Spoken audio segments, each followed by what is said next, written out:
If you're one of the 67 million Americans receiving Social Security benefits, or maybe you're getting SSDI, SSI, or VA benefits, there are some big updates coming your way. And let me tell you, some of it is really good news. But as always, there are a few things that might surprise you too. I've spent hours digging through reports from the Social Security Administration, the VA, and different economic forecasts so you don't have to.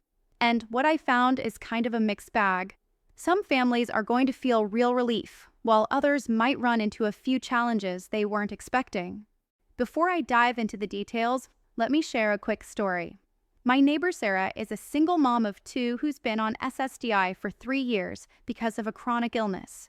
Just last week, she was stressing over whether she could afford school supplies for her kids. When I told her what I learned about these upcoming benefit changes, she broke down crying, but this time they were happy tears. And by the end of this video, you'll understand exactly why she felt that way. So here's what's happening. The Social Security Administration has announced a 2.5% increase in benefits for 2025. And that might sound small, but let's put it into real numbers. If you're getting the average Social Security retirement benefit of around $1,900 a month, you'll see an extra $48 added on. That's $576 more over the course of a year. If you're at the max benefit level, it's an extra $122 a month, about $1,400 more each year. For those on SSDI, the average benefit is about $1,537, and that 2.5% increase means roughly $38 more a month, or $456 annually. SSI is going up too. Individuals will see their payments rise from $943 to $960, and couples will go from $1,415 to $1,450. And for veterans, the VA disability compensation is also increasing. If you're rated at 100%, your monthly check will go from $3,737 to $3,831. Even with a 30% rating, you'll see a small bump from $524 to $537. The best part? You don't have to do anything. These increases are automatic. They'll just show up in your payments. And while 2.5% might not seem huge, it's meant to protect your purchasing power so your standard of living doesn't slip as prices rise. Plus, if you're getting more than one type of benefit, say Social Security and VA disability, you'll see both go up.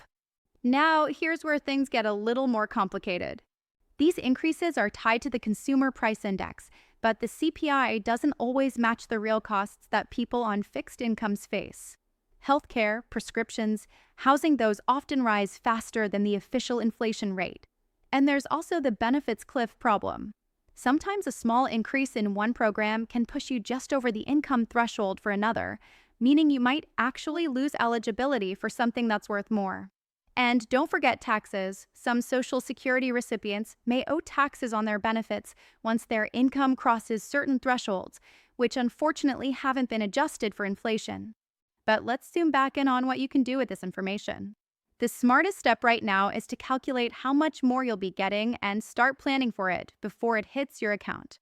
Even an extra $40 a month can make a difference if you decide where it's going, whether that's paying down debt, saving for emergencies, or covering a specific expense. If you're close to income cutoffs for other programs, talk with a benefits counselor.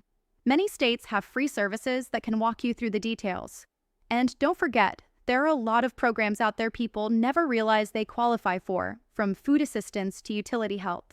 I want to be completely honest with you though. A 2.5% increase isn't going to fix everything. It won't magically erase the financial struggles that so many people on fixed incomes face. But sometimes, a little breathing room is all you need to get through the month, or to finally afford that one thing you've been putting off. I've seen how even small increases can make a big difference. Maria, who's been on SSDI since a car accident, told me this bump means she can finally buy fresh vegetables instead of relying only on canned. Robert, a veteran in his 70s, said his increase lets him help pay for his granddaughter's after-school program. And Janet, who cares for her adult son with disabilities, can now afford to take him to a movie once a month, something that brings joy back into their routine. That's why this matters. These aren't just numbers on a chart. These are real people, real families, and real lives. So here's my bottom line. Stay informed, plan ahead, and don't be afraid to use every resource available to you. These increases won't solve everything, but they can give you a little more stability, and sometimes that little bit is enough to start building bigger changes. If this video gave you clarity on what's happening with your benefits, go ahead and hit that subscribe button and turn on notifications. I post new updates every week about Social Security, SSDI, SSI, VA benefits, and other programs that can help you stretch your income. And if you know someone who could use this information, maybe a family member, a neighbor, or a friend, please share this video with them. Remember, you're not alone. Millions of people are navigating these same challenges. Needing help doesn't make you weak, it makes you human. Use every resource, take every bit of support, and keep moving forward. Because even small improvements, consistently applied, can change your life.